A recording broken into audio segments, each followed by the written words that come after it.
What is going on, Hot Take Nation? It is David Ramsden-Wood here for another episode of the Hot Take of the Day podcast. And this week, I am excited to be joined by my friend and frequent collaborator now, Ryan Ray, who is the host of the Texas Oil and Gas podcast and amongst a whole bunch of other things. If you don't follow Ryan on LinkedIn or Twitter, you have to do so. Has great commentary, great articles. He calls it the WarRoom. And today we're going to just cover a whole bunch of topics. So Ryan, first of all, thank you for joining. I know we talk a lot off air, but how you doing? Well, thanks for having me. And I've got to ask, I've wanted to ask this question for a long time. What is it like to have your own nation? Because I don't have a nation. So like, is it worth it? Like, is it worth the trouble to have a nation? Well, like everything in social media and in media just overall, you know, you don't make very much revenue, if any. And so you don't need to pay for the nation. You just sort of announce that it's a nation. I don't even know how many people are in the Hot Take Nation, but I just like to say it because it tax them and print money. That's all you got to do. Well, that does seem to be the model. So okay, I wanted to start with an article you had written that I published on the Hot Take of the Day. So for those who follow the newsletter, you may recognize this, but you actually changed my mind on my perception of term limits. And so, you know, we're going to talk oil and gas. We're going to talk the big deep freeze. We're going to talk a whole bunch of things that are China. But I did want to start because I thought that your insight into term limits was really good, and that you know, maybe that's not actually solving the problem. And in fact, it might exacerbate some of the problems that exist. Why don't you give listeners just sort of an overview of where you came to on term limits? Yeah. So thanks for that. Let's start with the piece. And the piece essentially was saying that, you know, I think Cruz and some others put out 2 terms for the Senate and 3 terms for Congress. So basically 6 years in Congress and 12 years in the Senate, more or less, is which the maximum you could have. It's interesting because some of the senators who had signed that have already gone past that amount of time. So if they believe so hard, you know, so anytime the politicians put something out, I'm quick to go, no, I probably don't want that because I don't want what they like normally. So you start thinking about, well, what would happen? And let me just say this. One of the things I found since I published that piece is I agree with most people on what we're trying to achieve. It's just, I don't think this is the vehicle to achieve it. It's not that I'm saying I like what's going on in DC. In fact, if you read me, I hate what's going on in DC. It's just that I don't think this would actually do it. And so essentially, right now, we know who the power players are in DC publicly.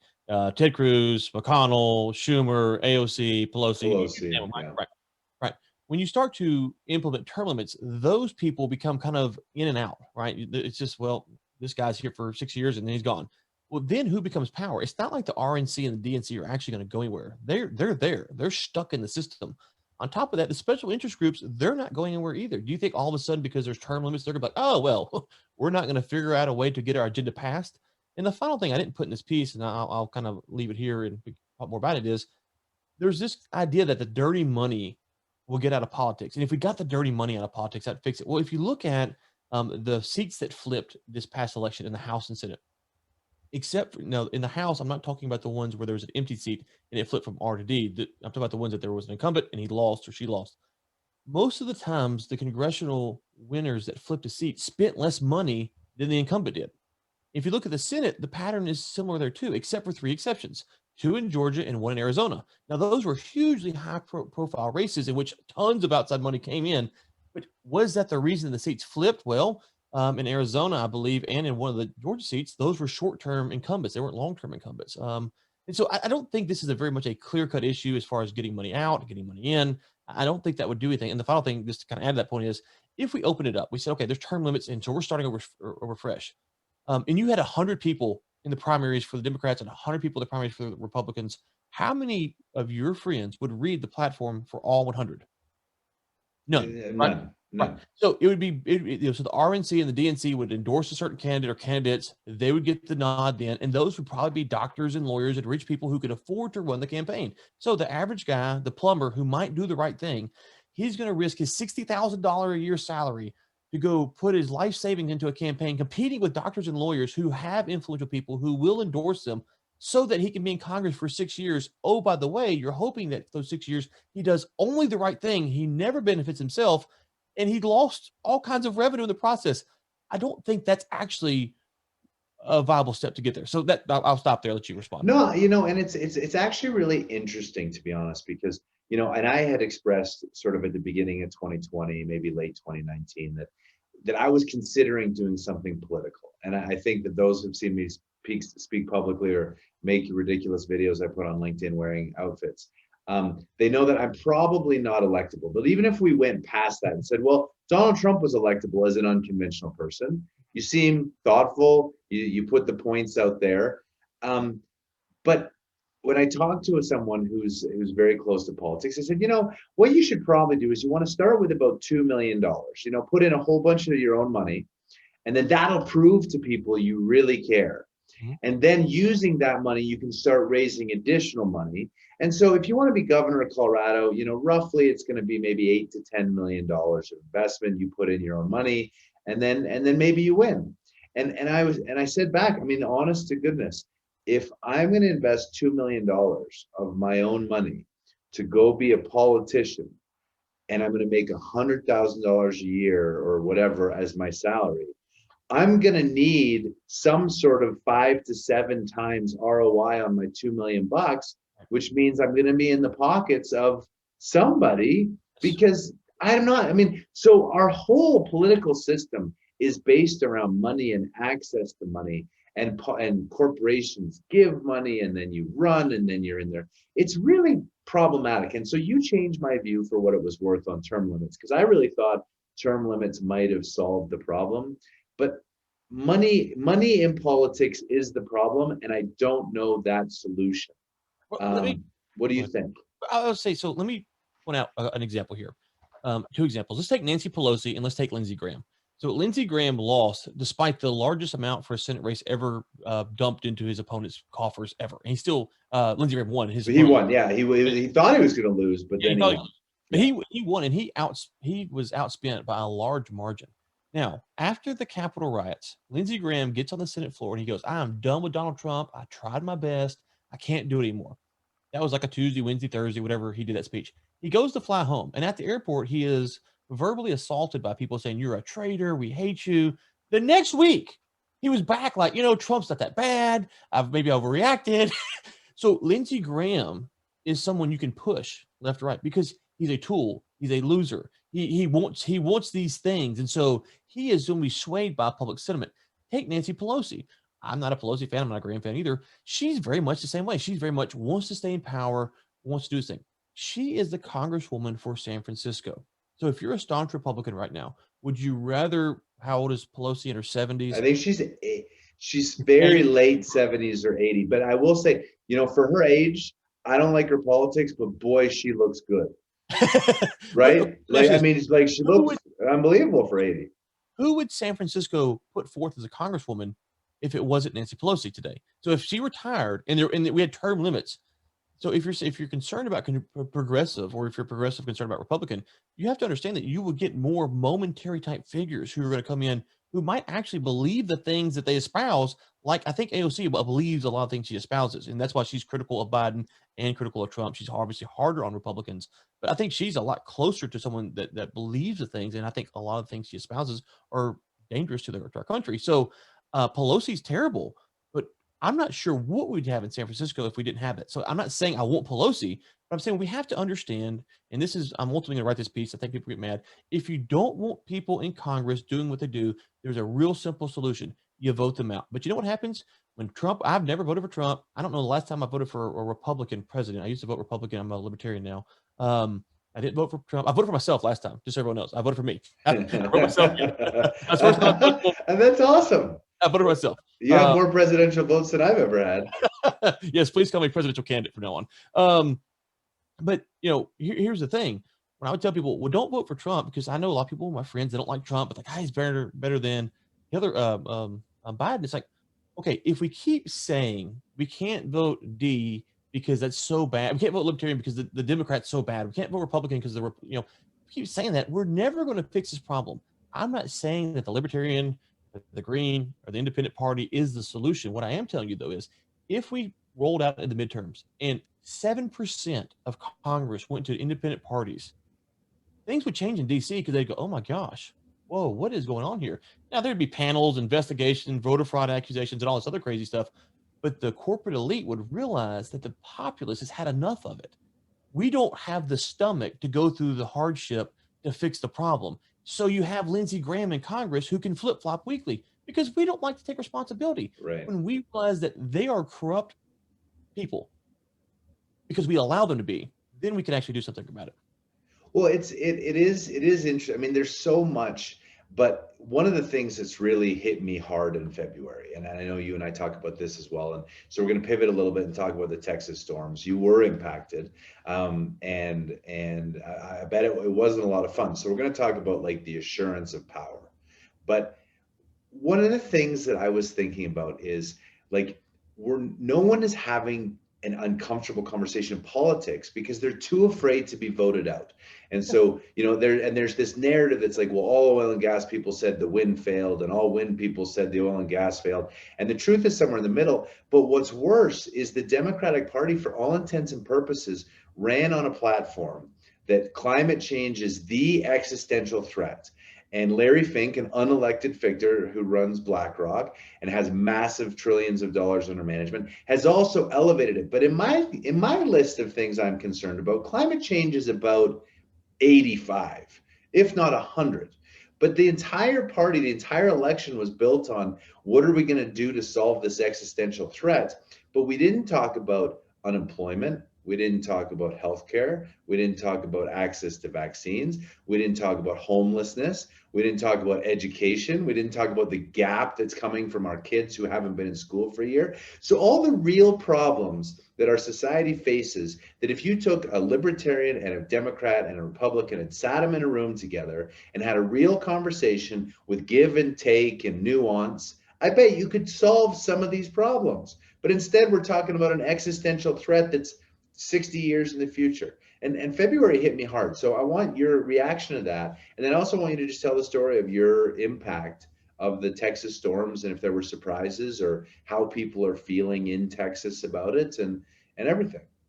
So, yeah, I think that's a great point. Also, noticed during the DNC convention last year, Trump's impeachment was almost a non-story. So, we have this thing in the media where we have these narratives that we have to carry, and then we just move on from it, and we forget, like we were talking about that last week. And so, it's very frustrating. And this existential threat of climate change is kind of the current hot button issue. Oh, by the way, whenever we need to blame Russia, they're there too for us. So, I think when you talk about how do you evaluate these things, it's so frustrating because you're like, well, you do have homelessness, you do have all these issues, and how do we fix these problems? These are not simple problems to fix, especially you talk about trying to figure out nuance and working together. I think one of the things, and this is an idea that in 2021, especially after what we've seen the past few months, you have to be careful saying, and so I want to be very clear here. I believe before Trump got in 2016, I thought he was going to lose. And when he lost, I thought what might happen is the Republican states would go, okay, Hillary's in, we ran Trump. Okay, we're done as a party in this country. Maybe we should consider, I don't know about secession, but just kind of doing our own thing, whatever that looks like, kind of like Colorado does with legalization of drugs. We're just kind of doing our own thing here, guys, minding our own business. I thought that might be the direction we head. Instead, Trump's message was "Make America Great Again," kind of this unifying rally of the country. And so what you saw is a call to go back to DC and to claim the power that's there that you alluded to. And so when you look at climate change, that's all that it is. It's a way to consolidate power from the left, and the right does it too. And so it's frustrating because we're constantly trying to consolidate power instead of saying, you know what, whatever AOC wants for New York, I don't live in New York. I pay tax in New York. I've been there once. I don't care. Y'all do New York. Let Hood County, Texas do Hood County, Texas. And so we talk about these discussions we have. That's where we have to start at is how can we be, or can we be a country or a state where we have people who do things that we don't like, that live 3 counties over or 2 state lines over, without having to go to war with them, essentially, not war literally, but blast them repetitively. So there's a lot of things going on in San Francisco that I don't approve of, and there's a lot of things in Hood County, Texas, that I don't approve of. But guess what? I'm content to let them do their thing. Let me do my thing, and we can kind of figure out how it works. And some of those discussions will play out naturally because we'll see, well, we socialized this thing and it didn't work out. We didn't socialize this thing. We should have done something different. And so to your point, it's hard to unpackage these things because my solution on murder, on capital murder, is I'm pro death penalty. I'm not pro death penalty today because I do not believe that we meet the burden of proof to put someone to death. So I want to get to a spot to where we're back to death penalty, but I don't think we meet that burden today. So that's a multi-level step process we'd have to go through to get there. So we don't have these types of conversations. As for the storms, we woke up, thankfully a podcast listener sent me a thing on Friday night, like, hey, I'm hearing ERCOT's really concerned. He knew some buddies over there. So we kind of that was our first inkling. And so Sunday night at 1 o'clock, actually Sunday night before that, Anas had texted me like, hey, because he lives about an hour north of me, it's coming. And then at 1 o'clock, I think our power went off, came back on, went off at 3 or something like that. And then it went off 4 or 5. It went off 4 or 5, and it was off basically 22, 3 straight hours with a 2-hour gap on Monday. And when it came back on Monday, we didn't have internet, which is important for me because I'm on the podcast and newsletter stuff. Also, was important. I was scheduled to interview Ted Cruz Wednesday afternoon, and so I was gonna give a plug, so I'm gonna do it now. well, If you haven't, check out the WarRoom Media Substack site and Ryan's social, and check out the Ted Cruz interview, because I mean that's a big grab. Like in this knife fight that is everyone and their dog has a podcast, and Ted Cruz is a big win. So congrats on that. yeah, thank you. But the story I was telling you is I've never told this publicly, so you probably know it. Some other people know it. I think I told you. So I call you up like, hey, my power came back on for a couple of hours. I don't know what's coming back on, but my internet's not up, and so I've got this Ted Cruz interview I'm supposed to be doing, and I need to be able to do it. So we worked out a deal that you gave me this guy's number. I won't mention his name, in Oklahoma City. He was able to lend me his office, and so I go up. So Ted Cruz's office calls me like, hey, we're not sure if we can do it Wednesday. Ultimately, they canceled on Wednesday. I'll let the listeners put together all of that for themselves. And so we went up to Oklahoma City Tuesday afternoon. When we walked out of our house, our power was on. Our internet still wasn't on. And so, we didn't have any burst pipes. Our neighbor did, though. Like all 3 floors, they're into a hill. All 3 floors of their house is ruined. They're out 3 to 6 months.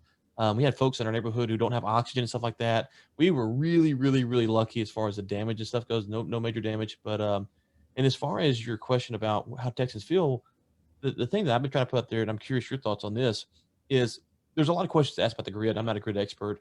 My question is simply is the power company liable? And here's what I mean.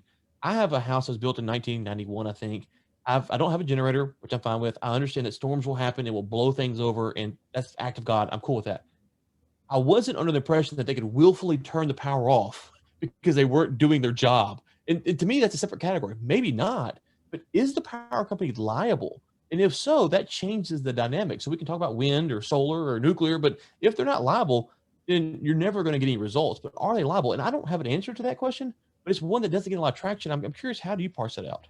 I mean, so to be honest, I mean, this kind of comes down to all those user agreements. Whenever you download an app and you just click yes, and you have no idea what's in them. My assumption is that the power company should they be liable? Should they be? So I think that they are not liable. Right.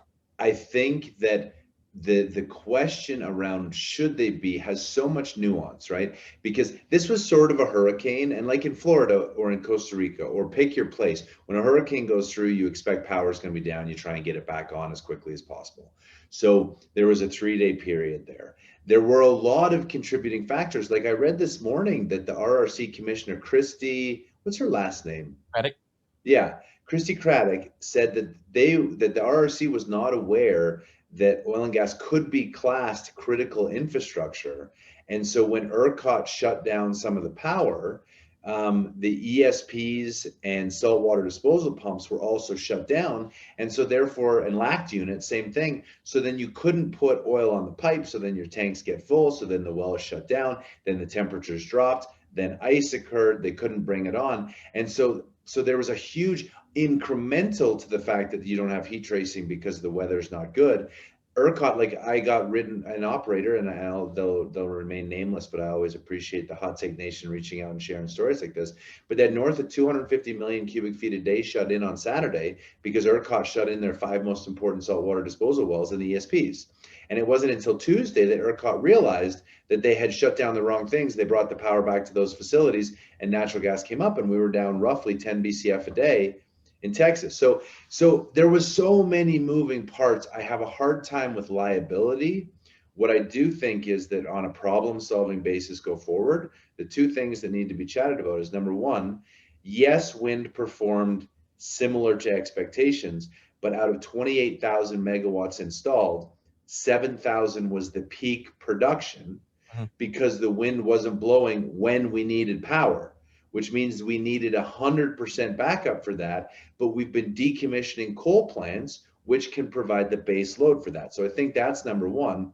And number two is when there's an emergency like this, what is the proper process? Like, should people have backup generators? Should there be community power? Like, I don't know what the answer is, but we need better emergency planning. And I think the work from home COVID was a real problem because for a year, no one's been collaborating and working. And then all of a sudden this thing happens and no one's in the office. So I blame COVID as much as I blame the utilities. So first off, did you say that Christy Craddock said that she didn't know that the oil and gas was critical infrastructure? Yeah, while you're talking, so I'm not being rude, but during COVID, we got a letter from our clients saying that we were part of the critical infrastructure program and that we could continue to work. Now, I don't know, maybe it's separate for this instance or not, but that's interesting. I'd be curious to see what that meant in her context. Yeah, you answer. So I'm listening, but I'm also checking because I remember I read it this morning. Oh yeah, it was actually, I got it right now. Rachel Adams Heard said the chair of so she's the Bloomberg reporter. Great, you should follow her on Twitter if you don't. Writes wonderful reports. She's also a very, very nice person. The chair of the Texas Railroad Commission just said the regulator wasn't aware that natural gas infrastructure could be considered critical, which would theoretically prevent the oil fields from having losing power, which she's blaming for the bulk of gas supply issues, which I know is true for a lot of reasons. So that's, she also says that by Tuesday afternoon, EMPs were emailing and texting specific coordinates in the field to try and get power back. And I can again attest to the fact that happened. Yeah, no, I'm just, so last year I know Enterprise Products sent out a letter to all its vendors saying that we're critical infrastructure, we can keep going. So I wonder if it's used in a different context or she was just unaware. That's all. As far as the kind of working through the liability thing, just to be clear, what I'm saying is you're right. There are a lot of terms and services.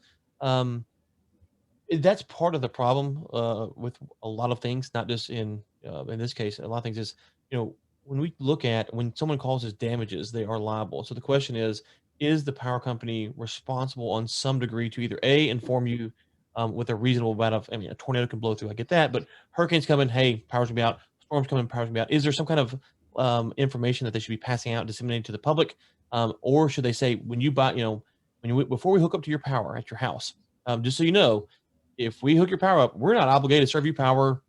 Like those are just open things. We've kind of gotten so litigious in the U.S. that we've forgotten these common sense practical things. But if you have a pipeline and it leaks out and it goes from farmer A to farmer B to farmer C to farmer D, you got to pay for the damages across that.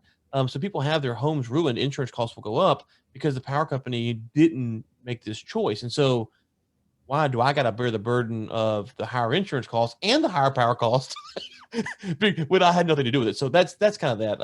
And then as far as your final point, we live within, as a crow flies, I don't know what it is, 5-10 miles, maybe less, of a nuclear plant here in Granbury, right outside Granbury.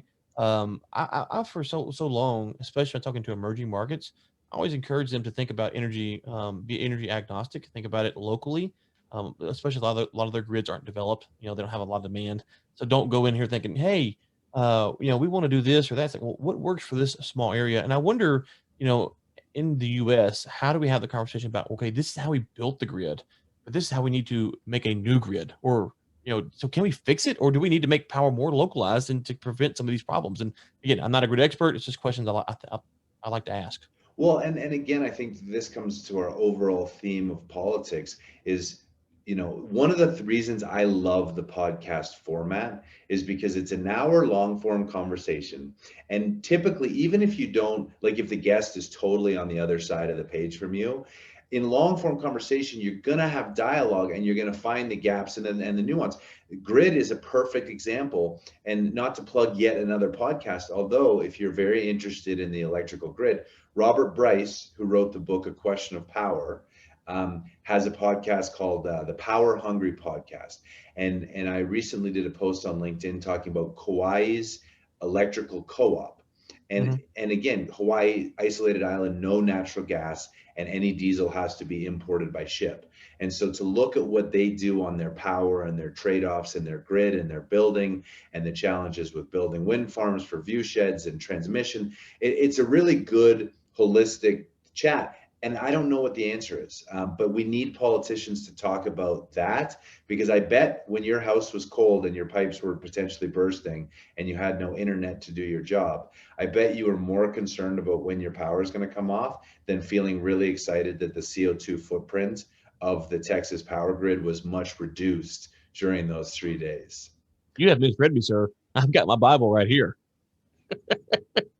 So talk to me. So for those who aren't watching on YouTube, Ryan just held up the new Bill Gates book, How to Avoid a Climate Disaster. This is the brand new one he came out with, yeah? Yeah. So I assume you've read it.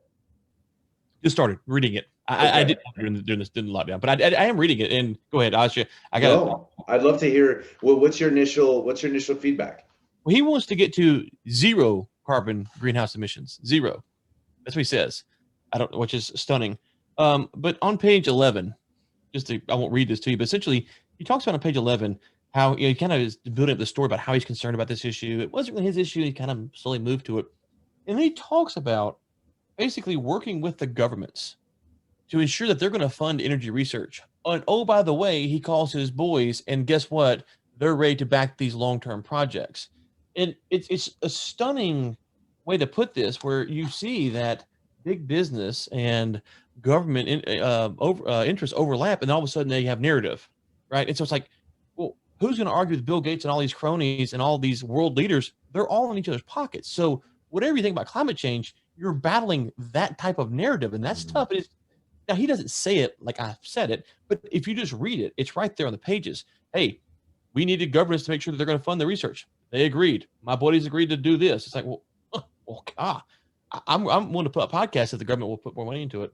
Yeah. Well, no, and so what I found interesting, and you talk about narrative, and I think Bill Gates is a great example, because so clearly one of the most successful business people ever. But I also say a lot, most people who've had success in business have only ever had success in one business. And the business they built that made them famous happens to be so gigantic that they became a billionaire. I would say Bezos with Amazon, like, he is of course they're going to have their hobby projects, but like all their money was made in this. Yeah. Bill was made in Microsoft at a time when computers weren't there. And in the book, The Tipping Point, I believe it's where Malcolm Gladwell talks about 10,000 hours. Well, Bill Gates was living right next to the University of Washington, which had a free computer lab. So Bill Gates built 10,000 hours of expertise before anyone else could, as did Michael Dell, as did Larry Ellison, and a couple others. And so much of this was the guys that became billionaires in tech all happened to be born within 9 months,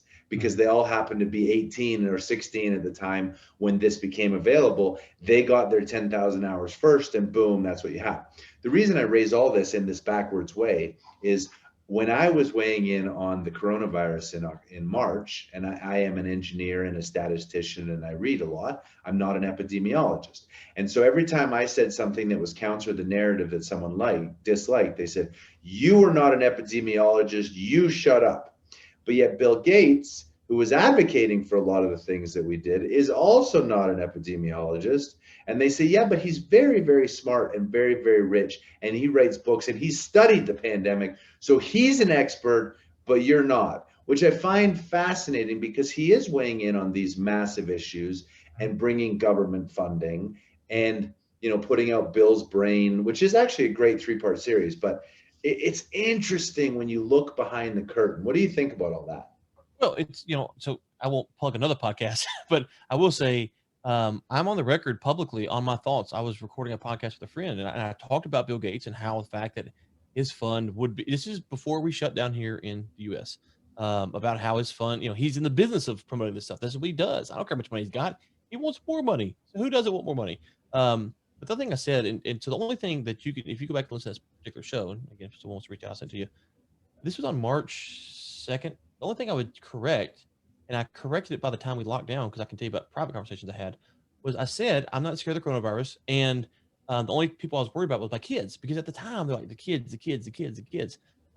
And before we shut down, because I had some private conversations that I won't get into on here, I changed the position. And I remember reading an article that no one under the age of 12 globally had died. Yeah. And I was like, oh, the kids aren't even concerned. But grandma, we got to change the narrative. Right. And so so when this all hit, I remember being so frustrated because everyone's talking about too many people are going to die, and I'm like, okay, if it is too many people, we know who they are. Okay, and I'm not trying to diminish that we should kill those too many people or anything. I'm saying we know who it is. I don't even have a college degree, and I'm able to figure that out. And so, to your point about who do you trust or not, it's about there's obviously conflicts. We all have conflicts and people we don't want to talk bad about because they're our friends or whatever. So that kind of pushes us. We all are, if you're being paid by someone that influences, but the ability to think critically and to kind of think through what people are saying and try to examine it and try to push on it and lean on it. We want people to tell us what to do. That's why we have these politicians. We just want to tell us. AOC said this, great. Ted Cruz said this, great. Trump said this, great. Trump said we're going to build a wall and Mexico's going to pay for it. Okay, yay. Well, Right. then you look at how it's going to happen. No one cares. They don't care what he. So that's the thing with Gates is that he says it, and if you're a Gates lover, then great. And if you're someone like me who's skeptical of Gates, you're going to be skeptical. Is he a brilliant guy? I'm sure he is, but on this, he also just, you can go look this up. He bought a huge mansion right in the middle of the lockdowns, like in June of last year. Right. Huge mansion. So it was a little bit of a kick to the teeth for those of us who are struggling. Well, and I think it's really hard because, and I'll use LinkedIn. I prefer, as I prefer the LinkedIn platform because A, it's not anonymous. I think that's important. B, it's business. And every once in a while, you'll get people weighing in and say, why are you talking politics? Politics isn't business. Why are you talking coronavirus? Coronavirus isn't business. But, the whole context of this, you and I are both oil and gas talking heads. And we look deeply into the issues. We host podcasts, we do speeches, but we can't talk about the energy community or the energy grid or the future of our industry without understanding the greater context around, for example, climate change. And if you understand the influence of climate change, you have to look at what Bill Gates is doing in terms of whether he's pushing nuclear or pushing zero carbon, because he goes to Davos, he talks to the leaders, they bring in Greta as a guest speaker. I don't remember seeing my invite to Davos to come and talk about economic security and all the negative impacts. And then as we talk about the other thing about the narrative, and I want to say this because I don't think I've mentioned this on the podcast, but did you know we speak about like who we believe? So Pfizer, big pharmaceutical, as we all know, and they have their wonderful vaccine. Thank you so much for this. Well, in 2020, their total revenue for the company was $45 billion. And when they came out with their Q4 earnings, they guided to the fact that they would have 15 billion incremental revenue from the COVID vaccine that they developed using government money and guarantees that they couldn't lose money and that they would make a high 20s rate of return on that, which means that they are going to add $4 billion of profit to the Pfizer company as a result of the COVID vaccine, which now we're starting to hear rumors that to manage these variants, you might need a vaccine every 6 months. And the worst one was Moderna, who was a 400 million a quarter company. So that's 1.6 billion-ish. In Q4, they had $200 million of revenue from COVID, and they guided that they're going to have 18 billion of COVID revenue this year, which means the size of their revenue went up 10x, and their chief medical officer, which you were the one who pointed this out, so thank you, resigned or was asked to leave, and he'll leave in September because during 2020, he sold all of his stock. As of February 21st, he has 0 stock left, and he cashed out on more than $50 million using government funds to guarantee that Moderna could not lose money. And they are now 10 times the size company that they were, with governments pushing for passports and all this other stuff. Like, you have to talk about the narrative and how business and government are intertwined, and nobody is looking at this. What do you take of all that?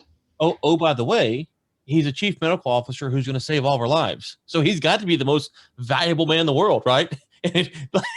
Like literally, if you think the COVID, if you are someone who believes the worst about COVID, and you're a stockholder of Moderna, you'd be like, how are you letting this guy go? Pay him what he's worth. He's a chief medical officer. He's saving all of our lives. Oh, it's funny. It's like, oh, okay. you don't actually need him? Then why did he get paid 50 million? It's weird. Like, but yeah, it's true. And I'm curious what year. I mean, because we're not going to talk about vaccine. Take that. We're both personal choice libertarians, but it is interesting that the guys like Scott Gottlieb was on television during March, April, May, terrifying us about the coronavirus, and he happens to be on the board of the company that made the vaccine, whose 25% of their revenue and 50% of their profit in 2021 will be from the thing he was telling us we should be scared of. Mm-hmm. That's pretty insane. Well, so I mean, I'm old enough to, you're a young guy, David. I don't know if you know this or not. I'm old enough to remember when Big Pharma was the enemy. That was like all the way back in 2019, I think. You know, like they were the worst of the worst. We couldn't trust those people. You know, we needed to regulate them more. We needed to sue them. The opioid crisis was going to end America, and then just like that, overnight, because of COVID, they became, you know, a talking point every day. As you say, I didn't realize the Scott Gottlieb things until you pointed out, and I thought it was fantastic. I knew he was a tool, but I didn't know I didn't know like how big. So, right. but you know, so you know, it's the media, and this is what drives me so crazy. It's so frustrating because I know members of the media, and I have some who read my stuff, and some of them do a really good job, and so I don't want to paint with a broad brush here. I don't understand. I really don't understand how you go from Big Pharma is the enemy to Big Pharma is going to save our lives. It's the same people. It's the same people. Okay, so if they were lying, whatever you think about the Big Pharma thing, and I don't really have a strong take on it, other than there's probably a lot of hype more than anything else. But whatever your take on it is, if you think they're the worst people in the world, why would you ever trust them with a vaccine? Like, if they were killing our country because they were lying about opioids, why would you ever trust them with a vaccine? And why are you mad at people who don't trust them with the vaccine after years and years of telling us don't trust them? Like, this is what, so I don't know if they just forget what they say, if they think that we're just supposed to believe them when they say it, but it's really a point of frustration because you have someone who has been told for years, and I'm just making an imaginary person, but that Big Pharma is the worst. And then now you say, trust Big Pharma to give you this vaccine. You're like, no, I'm good. And then you call them a vaccine denier or anti-vaxxer. It's like, right. As you have trained people how to think, and then you get mad at them when they work out your conclusions differently.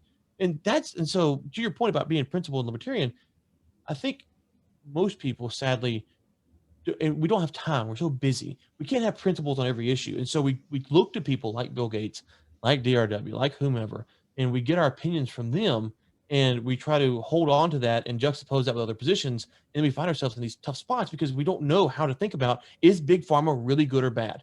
Who should be regulating is the FDA good? We don't really have an opinion on that. And so now we're stuck. Well, I thought they were bad. Now they're good. What changed? Or I never get the flu shot. Why did I get the COVID shot? Those are things that the average people think about, and they don't have time to read a library full of books on.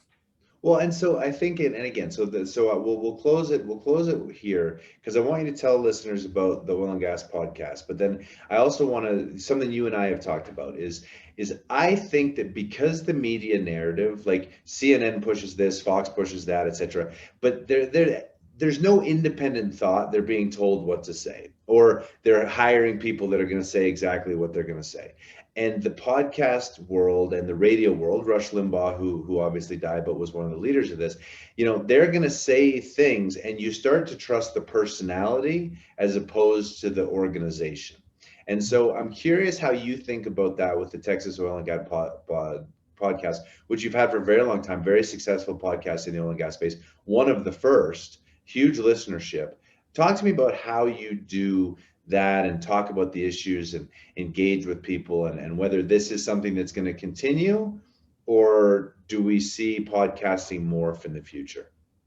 Yeah, that's a good question. So, we're coming up on 4 years now, I think, in March of Texas Oil and Gas podcast. And so we try to stay in our lane as far as not on political or whatever it takes, but as far as oil and gas space. So if you and me were to have a serious conversation about oil and gas, the listeners would find out quite quickly that you know things that I don't even fully understand. I don't even know exist. Like you're very technical. You know all these things. You got an engineering background. You've dealt with things that I've never dealt with. So we try to stay in the niche of the oil and gas, which is kind of the news, where it might go, what we think. That may be right. This is our thoughts. And with that, we understand that our listenership, they listen to us, and so we try to be respectful. We don't put the hyperbole like, oh my gosh, oil's going to 100. Even last year when things were going bad, we tried our best to not say how bad we thought things might go.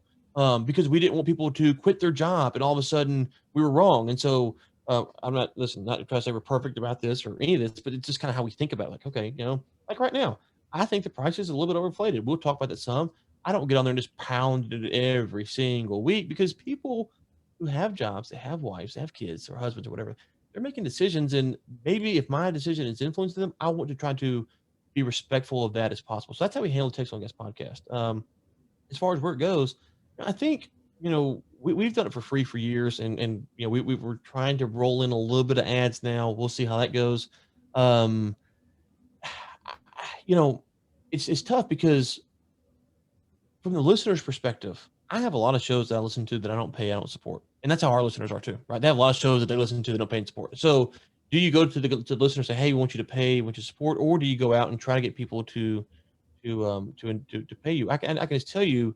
We'll step outside of oil and gas and talk about China just for half a second here.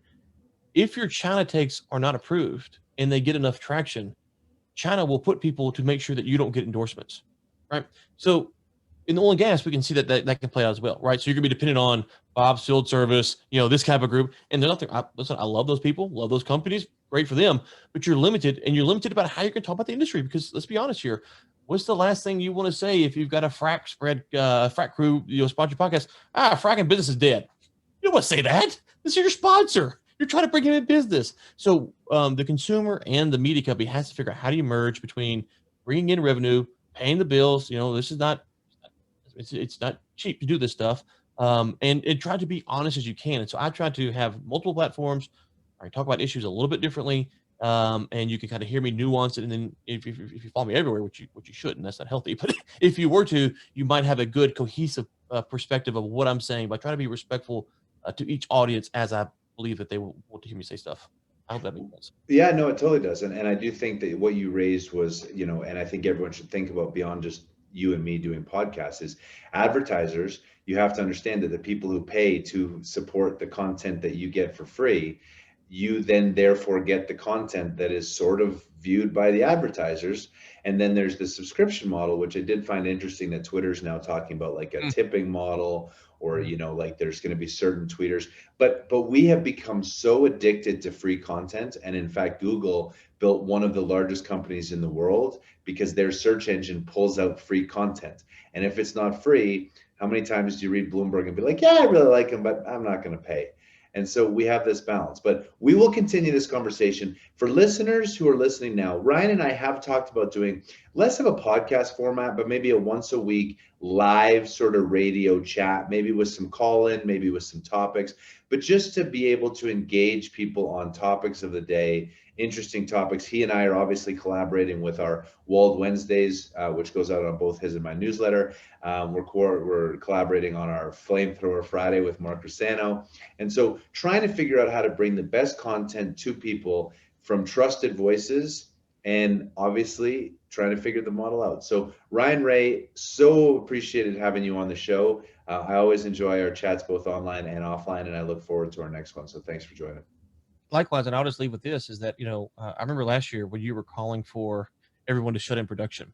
Those are the types of conversations, I didn't know you at all back then. I still who you see, but those are the types of conversations that I think are interesting and fun to have, that it's hard to have when you have all these isolated silos. And so hopefully as we continue to collaborate, we can have those type of conversations where we don't agree on the issue and we can talk about it and push back, and not where it's that stupid Fox News or MSNBC, just talk about it. So 100%. So thank you for having me on. And Nation, thank you. Don't let DRW tax you too much though. I love it. Well, I'm going to come down and visit you, and I'm going to do my next video, or at least one of the next videos, in front of the nuclear plant. I've been looking for one, so now I know. Let's do it. Cheers, buddy. All right, man. Bye for now. Oh, shit. I forgot my tagline. Be safe, be good. Have a great day, and bye for now.